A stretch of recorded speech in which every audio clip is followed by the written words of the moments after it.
तो आप सब बड़े भाग्यशाली हैं, आपके यहाँ खूब पानी पानी है। पानी पाकिस्तान में नहीं है, ये मुकेश ने बताया, और आटा भी नहीं है।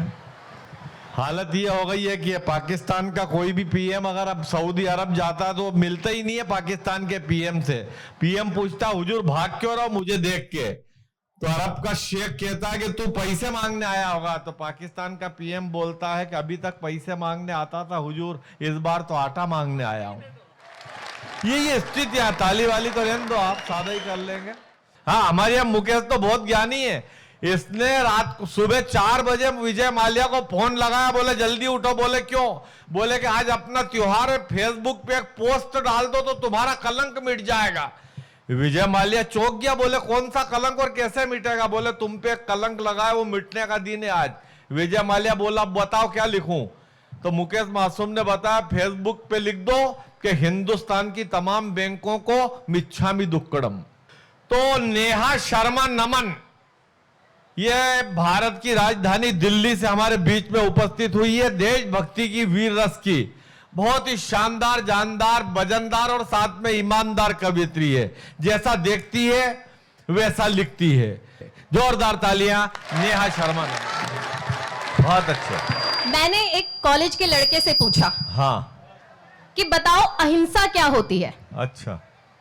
तो उस लड़के ने कहा कि गांधी जी ने कहा था यदि कोई तुम्हारे एक गाल पर थप्पड़ मारे हाँ। तो तुम अपना दूसरा गाल आगे कर दो।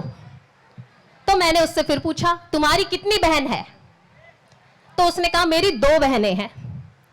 मैंने कहा यदि कोई गुंडा तुम्हारी एक बहन को छेड़े तो क्या तुम अपनी दूसरी बहन उसके आगे कर दोगे? तो वो बोला मैं उसका मुंह तोड़ दूंगा। मैंने कहा भाई यही असली अहिंसा है।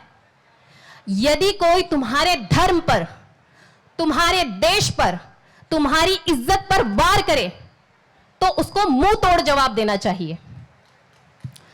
मतलब ये है, बढ़िया बात है कि यदि हिंदू समाज इसी तरह डरपोक बना रहा तो आने वाले 20 वर्षों में भारत में हिंदुओं की क्या स्थिति होगी, ये मैं आपको एक मुक्तक के माध्यम से बता रही हूं। स्वागत है।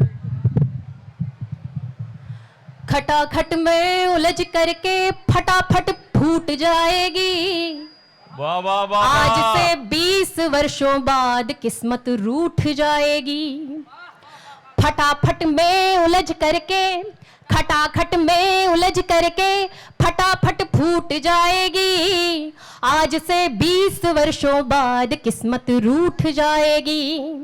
कुल्हाड़ी से कटोगे तुम और पेड़ों से लटकोगे। कुल्हाड़ी क्या हो रहा बांग्लादेश में? वाह। कुल्हाड़ी से कटोगे तुम और पेड़ों से लटकोगे। तुम्हारी जिंदगी की लाइफ लाइन टूट जाएगी। तुम्हारी जिंदगी की लाइफ लाइन टूट जाएगी। नेहा सच्चाई है। कुछ समय पहले भारत के एक सेक्युलर नेता ने भारत जोड़ो यात्रा निकाली और उस यात्रा का क्या परिणाम हुआ ये मैं आपको अगले मुक्तक में सुना रही हूं। सनातन को मिटा दूंगा, छूट होगी इबादत की। मैं भारत जोड़ दूंगा, सुन लो मेरी बात उल्फत की। सनातन को मिटा दूंगा, छूट होगी इबादत की। मैं भारत जोड़ दूंगा, सुन लो मेरी बात उल्फत की। मुसलमानों इकट्ठे हो के मुझको वोट तुम डालो। मुसलमानों इकट्ठे हो के मुझको वोट तुम डालो। दुकानें खोल दूंगा हर गली में मैं मोहब्बत की। क्या बात है हर गली में मैं मोहब्बत की। एक समय था जब अफगानिस्तान, पाकिस्तान, बांग्लादेश हर जगह हिंदुओं की आबादी थी। उनकी प्रॉपर्टी थी, उनके कारोबार थे, उनके व्यापार थे, उनके घर-बार थे। तुम जातियों में बंटते गए, कटते गए, कटते गए, कटते गए। और अब यह स्थिति है कि हिंदू नाम का प्राणी केवल भारत में ही पाया जाता है। एक मुक्तक सुना रही हूं। तुम बटोगे यदि तो कटो रहोगे सदा, अपनी भूमि को खोने से क्या फायदा, तुम बटोगे यदि तो कटोगे सदा, अपनी भूमि को खोने से क्या फायदा, जाति पाति में बट कर सिमट जाओगे, अब से मिल कर रहोगे करो वायदा, अब से मिल कर रहोगे करो वायदा। दुनिया के कई देश कह रहे हैं कि सन 2047 तक भारत एक इस्लामी देश बन जाएगा। पीड़ा है। दुनिया की कई सभ्यताएं एक विशेष संप्रदाय की वजह से नष्ट हो चुकी हैं और ये खतरा हिंदू सभ्यता पर भी मंडरा रहा है। अगर सोया हुआ हिंदू समाज नहीं जागा तो इसका परिणाम बहुत बुरा होगा। बेटे 5 मिनट बैठ जाओ बेटा, 5 मिनट बैठ जाओ, फिर चले जाना। 5 मिनट बैठ जाओ, है ना? बस 5 एक रचना सुनाने जा रही हूँ। स्वागत है। आप सभी का समर्थन चाहती हूँ। हाँ, स्वागत है। किस चक्कर में बैठे हो तुम, सिर पर संकट भारी है। वाह वाह। किस चक्कर में बैठे हो तुम, सिर पर संकट भारी है। जगो हिंदुओं जगो हिंदुओं, अब जगने की बारी है। जगो हिंदुओं जगो हिंदुओं, अब जगने की बारी है। वीर शिवा राणा प्रताप ने किस कारण संघर्ष किया, गुरुवर तेग बहादुर ने क्यों प्राणों का उत्सर्ग किया। वाह। वीर शिवा राणा प्रताप ने किस कारण संघर्ष किया, गुरुवर तेग बहादुर ने क्यों प्राणों का उत्सर्ग किया। तुम सोए हो नहीं जागते, ऐसी क्या लाचारी है। तुम सोए हो नहीं जागते, ऐसी क्या लाचारी है। जगो हिंदुओं अब जगने की बारी है। जगो हिंदुओं अब जगने की बारी है।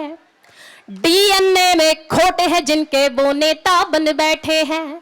नाम मोहब्बत का लेते हैं लेकिन दिल के खोटे हैं। डीएनए में खोट है जिनके वो नेता बन बैठे हैं। नाम मोहब्बत का लेते हैं लेकिन दिल के खोटे हैं। देश लूटने वाले खुद को कहते प्रेम पुजारी हैं। देश लूटने वाले खुद को कहते प्रेम पुजारी हैं। जगो हिंदुओं अब जगने की बारी है। जगो हिंदुओं अब जगने की बारी है। भारत में रह करके भी जो दिन भर जहर उगलते हैं, वाह वाह। भारत का खा करके भी जो नमक हरामी करते हैं, भारत में रह करके भी जो दिन भर जहर उगलते हैं, भारत का खा करके भी जो नमक हरामी करते हैं, उनको वोट कभी मत दो जिनके दिल में मक्कारी है। उनको वोट कभी मत दो जिनके दिल में मक्कारी है। जगो हिंदुओं अब जगने की बारी है। जगो हिंदुओं अब जगने की बारी है। वोट डालने वाले दिन अब नहीं घूमने जाना है। वोट डाल के बाद में फिर मिलजुल करके बतियाना है। वोट डालने वाले दिन अब नहीं घूमने जाना है। वोट डाल के बाद में फिर मिलजुल करके बतियाना है। भारत की धरती हमको तो प्राणों से भी प्यारी है। भारत की धरती हमको तो प्राणों से भी प्यारी है। जगो हिंदुओं अब जगने की बारी है। जगो हिंदुओं अब जगने की बारी है। याद करो तैमूर को जिसने लाखों हिंदू मारे थे। भारत तेरे टुकड़े होंगे बोलो किसके नारे थे। याद करो तैमूर को जिसने लाखों हिंदू मारे थे। भारत तेरे टुकड़े होंगे बोलो किसके नारे थे। सिर को तन से जुदा कर रहे क्या वो शाकाहारी हैं। सिर को तन से जुदा कर रहे क्या वो शाकाहारी हैं। जगो हिंदुओं अब जगने की बारी है। जगो हिंदुओं अब जगने की बारी है। हिंदू को काफिर कहना ये किन लोगों की फितरत है। हिंदू को हिंसक कहना ये किन लोगों की आदत है। हिंदू को काफिर कहना ये किन लोगों की फितरत है। हिंदू को हिंसक कहना ये किन लोगों की आदत है? कौन सनातन को गाली देकर करता गद्दारी है? कौन सनातन को गाली देकर करता गद्दारी है? जगो हिंदुओं अब जगने की बारी है। जगो हिंदुओं अब जगने की बारी है। और मैं अपना अंतिम छंद पढ़ने जा रही हूं। उससे पहले अपने सभी बच्चों से, हिंदू भाई बहनों से कहना चाहती हूं कि अब समय आ गया है। एक हाथ में माला रखो और दूसरे हाथ में भाला रखो, और यह भी याद रखो कि जिन देवी देवताओं की हम सब पूजा करते हैं वो भी अपने हाथों में शस्त्र रखते हैं। शिव शंकर डमरू वाले त्रिशूल को धारण करते हैं। हनुमान जी गदा को लेकर खूब दनादन करते हैं। शिव शंकर डमरू वाले त्रिशूल को धारण करते हैं। हनुमान जी गदा को लेकर खूब दनादन करते हैं। ये मत भूलो दुर्गा जी भी करती सिंह सवारी है। ये मत भूलो दुर्गा जी भी करती सिंह सवारी है। जगो हिंदुओं अब जगने की बारी है। जगो हिंदुओं अब जगने की बारी है। किस चक्कर में बैठे हो तुम, सिर पर संकट भारी है। जगो हिंदुओं अब जगने की बारी है। जगो हिंदुओं अब जगने की बारी है।